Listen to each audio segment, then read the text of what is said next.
Hello student. बेटा आज आपका हम 10th क्लास का ज्योग्राफी का चैप्टर 1 का लेक्चर 4 करेंगे। लेक्चर 4 करेंगे।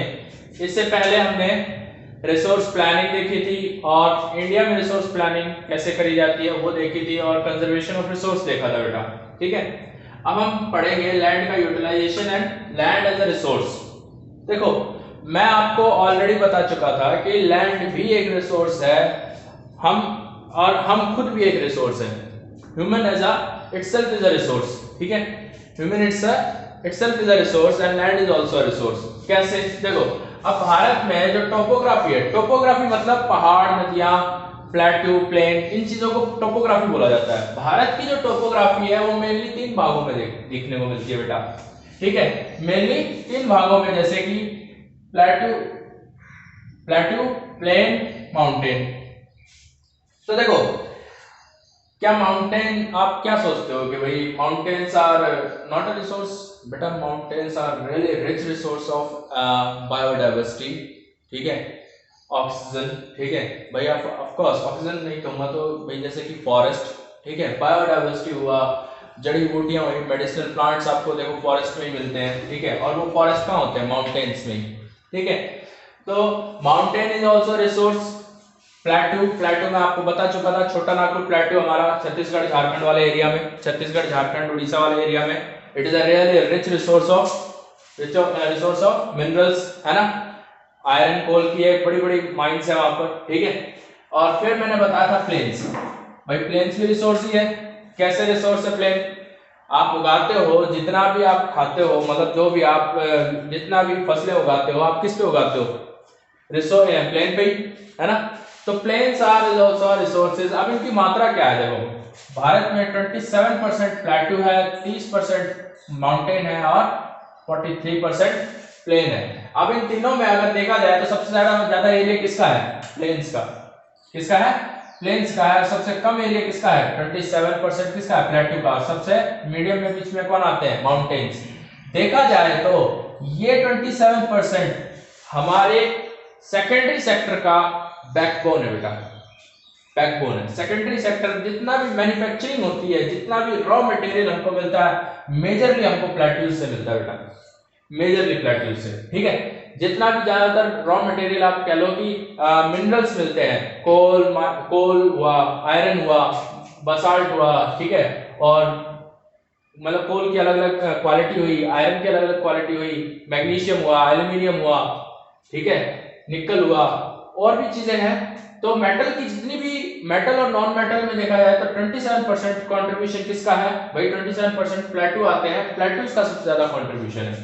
तो सेकेंडरी सेक्टर की बैकबोन है ये। ठीक है, अब बात आते हैं लैंड का यूटिलाइजेशन कैसे होता है बेटा। इसको थोड़ा सा ध्यान से समझना, क्योंकि ये आपके सीबीएसई बोर्ड का एक इंपॉर्टेंट क्वेश्चन है, गारंटेड क्वेश्चन है। सीबीएसई बोर्ड का एक इंपॉर्टेंट क्वेश्चन है बेटा। इससे 1 नंबर, मतलब 5 नंबर का ना सही तो 1 नंबर का क्वेश्चन तो जरूर आता है, और बहुत ही कंफ्यूजिंग क्वेश्चन आता है। मैं वो भी बताऊंगा कि कौन सा आता है। ठीक है, तो 5 नंबर में तो ये मोस्ट प्रोबेबल क्वेश्चन है। देखा जाए तो 5 नंबर में हुआ, 3 नंबर में हुआ, ये सबसे मोस्ट प्रोबेबल क्वेश्चन है। ठीक है, तो यहां से देखते हैं लैंड का यूटिलाइजेशन भारत में कैसे है बेटा। पहला है हमारा फॉरेस्ट। ठीक है, भारत में लैंड का यूटिलाइजेशन कुछ तो फॉरेस्ट में होता है। भाई फॉरेस्ट भी बहुत इंपॉर्टेंट होता है। ठीक है, फॉरेस्ट में होंगे तो हमारे जंगली जानवर कहाँ रहेंगे? ठीक है, हमारी बायोडाइवर्सिटी कैसे मेंटेन रहेगी? हमको बहुत कुछ मिलता है बायोडाइवर्सिटी से। ठीक है, फिर आता है बेटा, सेकंड आता है आपका land not available for cultivation. ठीक है, वो लैंड तो कल्टीवेशन के लिए यूज ही नहीं हुआ और अवेलेबल भी नहीं है। जैसे कि बैरन लैंड, बंजर भूमि। बैरन मतलब बंजर भूमि, वेस्टलैंड, बैरन एंड वेस्टलैंड।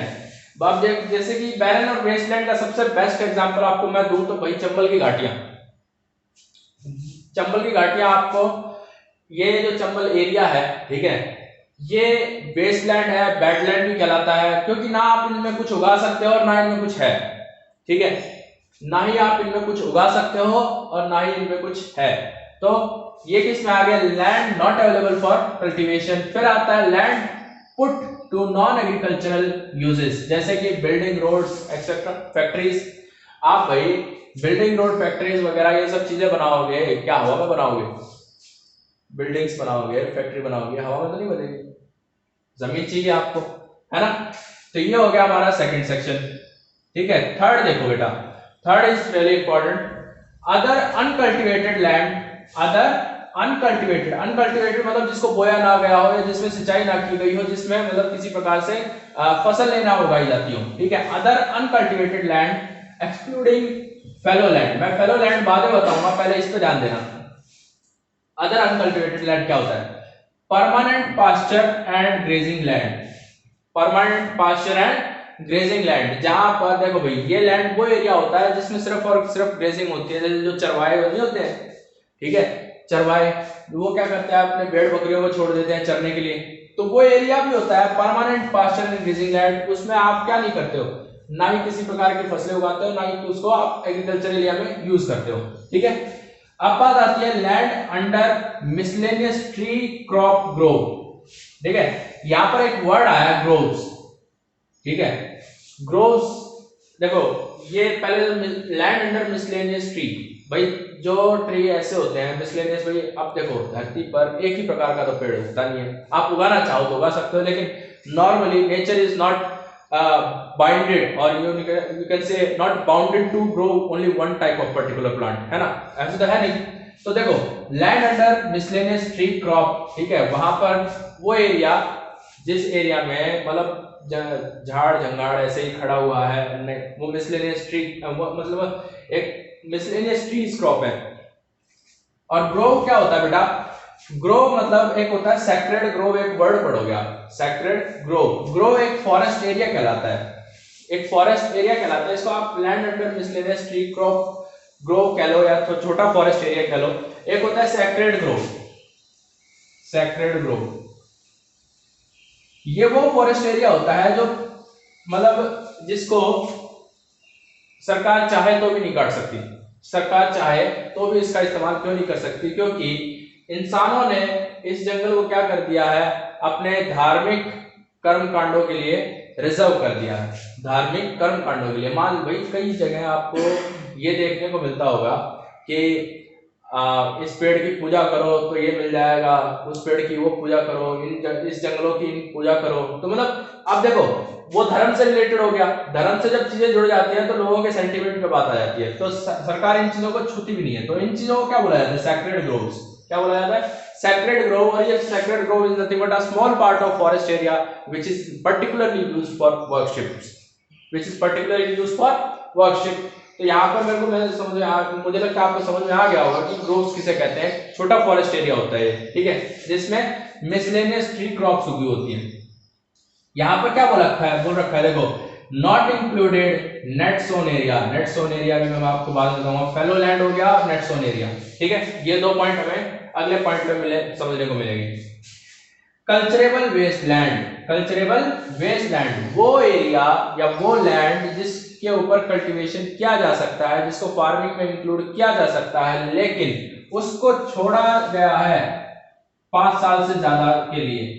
मतलब कि वो लैंड जिसका 5 साल से ज्यादा, मैं 5 साल की बात कर रहा हूँ, 5 साल से ज्यादा की बात कर रहा हूँ, 5 साल की बात नहीं कर रहा मैं, क्योंकि 5 साल के 1 से 5 साल के एरिया में हमारे एक और पॉइंट है जो हम आगे पढ़ेंगे, ठीक है। लेकिन अगर 5 साल से ज्यादा किसी एरिया को छोड़ रखा है, एग्रीकल्चर पर्पज से यूज ही नहीं किया गया है, लेकिन हाँ हम उसे कर सकते हैं culturable waste land. Waste land क्यों? क्योंकि उसे 5 साल से ज्यादा के लिए यूज किया नहीं गया। कल्चरेबल क्यों? क्योंकि वो कल्चरेबल है, क्योंकि वो कल्चरेबल है, लेकिन उसको 5 साल से ज्यादा तक यूज ही नहीं किया गया। 5 साल से ज्यादा का टाइम पीरियड हो चुका है, लेकिन उसको किसी प्रकार से यूज ही नहीं किया गया। अब देखो बेटा आता है अगला point, fallow land. Fallow land में हम आपके पॉइंट क्लियर होंगे। देखो क्या होता है, 2 प्रकार के होते हैं, current fallow and other than current fallow. ध्यान से समझना। फैलो लैंड देखो पहले किसे कहते हैं, ये आपके एग्रीकल्चरल में ही आते हैं, ठीक है। करंट फैलो क्या होते हैं? वो करंट फैलो क्या होते हैं कि वो लैंड्स, ठीक है, वो लैंड्स जिनको अनकल्टिवेटेड छोड़ा गया, मतलब जिनको इस बार भाई बुआई में लिया ही नहीं गया। कितने टाइम पीरियड के लिए? 1 या 1 से कम, 1 या 1 से कम साल के लिए उसकी सिंचाई हुई ही नहीं है या उसमें किसी प्रकार की क्रॉप उगाई ही नहीं गई हो, ठीक है, उसे क्या कहते हैं हम, करंट फैलो लैंड। अब देखो अदर देन करंट फैलो क्या होता है बेटा, वो लैंड, ठीक है, जिसको 1 से 5 साल की अवधि के बीच में, 1 से 5 साल की ड्यूरेशन के बीच में किसी प्रकार से एग्रीकल्चर पर्पस से यूज ही नहीं किया गया हो, किसी प्रकार से एग्रीकल्चरल पर्पस से यूज ही नहीं किया गया हो। टाइम ड्यूरेशन ध्यान से याद रखना बेटा, 1 से 5 साल, क्योंकि अब मैं बताने वाला था ना कि 5 साल, जो 5 साल से ज्यादा की अवधि से, मतलब 5 साल की ड्यूरेशन उनकी क्रॉस हो चुकी है, वो 6 हो गए हैं, 5.5 साल हो गए हैं, 6.5 साल हो गए हैं, ठीक है, 10 हो गए हैं, 12 साल हो गए हैं, उनको क्या क्या क्या कहा जाता है, कल्चरेबल वेस्टलैंड। और जो 1 से 5 साल के बीच में आते हैं उनको क्या कहा जाता है, other than current fallow land, other than current fallow land. तो मेरे हिसाब से आपको फैलो लैंड भी समझ में आ गया होगा। अब यहाँ पर देखते हैं बेटा नेट सोन एरिया, बड़ी कंफ्यूजिंग डेफिनेशन दी हुई है हमारे एनसीईआरटी बुक में, ठीक है, हम समझ नहीं पाते हैं कि डेफिनेशन ग्रॉस क्रॉप्ड एरिया की दी हुई है या नेट सोन एरिया की, तो समझने की कोशिश करना। देखो नेट सोन एरिया क्या होता है, आपको वर्ड से डेफिनेशन पता चल रही होगी। नेट सोन एरिया, सोन मतलब बुआई, मतलब खेत की बुआई, है ना, खेत की बुआई को कहते हैं सोन। तो नेट सोन एरिया होता क्या है, ये वो एरिया होता है, ठीक है, जिसको साल में सिर्फ एक बार बोया गया हो। समझ रहे हो मेरी बात, ध्यान से सुनना, फिर से कहूंगा, ये वो एरिया होता है, एग्रीकल्चरल एरिया होता है जिसको साल में एक बार बोया गया हो बेटा, सिर्फ एक बार साल में। साल हमारा एग्रीकल्चरल एरिया हम जानते हैं, राबी होती है, खरीफ होती है, ज़ैद, 3 प्रकार की क्रॉप उगाते हैं हम, है ना, एक ही लैंड में उगा लेते हैं। लेकिन ये वो एरिया है सिर्फ उसमें एक ही फसल उगाई हो, बाकी नहीं उगाई, मतलब एक बार उगाया, एक बार उसको बोया गया हो, ठीक है, सिर्फ एक बार। सो उसे क्या कहते हैं, net sown area. The area which is sown once in a year, once in a year, agricultural year, is net sown area. अब आते हैं ग्रॉस क्रॉप्ड एरिया क्या होता है बेटा। इसमें क्या होता है, नेट सोन एरिया तो इंक्लूड होता है, समझ लो, नेट सोन एरिया इंक्लूड होता है इसमें, और क्या इंक्लूड होता है, area sown more than once in a agricultural year, area sown more than once, मतलब कि ग्रॉस क्रॉप एरिया में वो एरिया आता है मेनली जो एक साल में एक बार से ज्यादा उगाया गया हो, जो एरिया एक साल में एक बार से ज्यादा उगाया गया हो, जिसमें एक साल में एक बार से ज्यादा क्रॉप उगाई गई हो, ठीक है, समझ गए।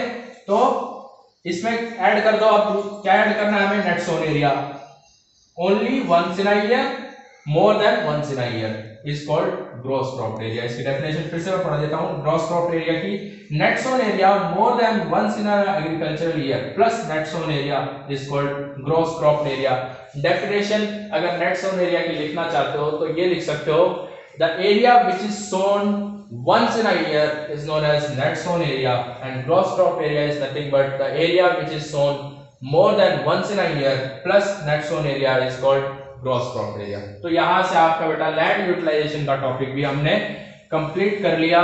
लैंड रिसोर्सेज समझे हमने, कैसे प्लेन्स, प्लेट्यू और माउंटेन्स इंपॉर्टेंट हमारे लिए, हमारी सेकेंडरी सेक्टर, प्राइमरी सेक्टर और हमारे कल्चरल डाइवर्सिटी और बायोडाइवर्सिटी के लिए माउंटेन्स भी बहुत इंपॉर्टेंट होते हैं, फॉरेस्ट कैसे इंपॉर्टेंट होते हैं। फिर हमने देखा कि लैंड यूटिलाइजेशन में फॉरेस्ट होते हैं, है ना भाई, लैंड का यूटिलाइजेशन किस किस तरीके से होता है भारत में, फॉरेस्ट में होता है, land not available for cultivation, हमने सारे अच्छे से पॉइंट, मतलब टोटल 5 पॉइंट पढ़े हैं और पांचों में हमने अच्छे से समझाया। अब देखो बेटा 1 मार्क कहां से उठ के आता है क्वेश्चन, बेटा 1 मार्क का क्वेश्चन आपके 5 पॉइंट से उठ के आता है, बहुत इंपॉर्टेंट है।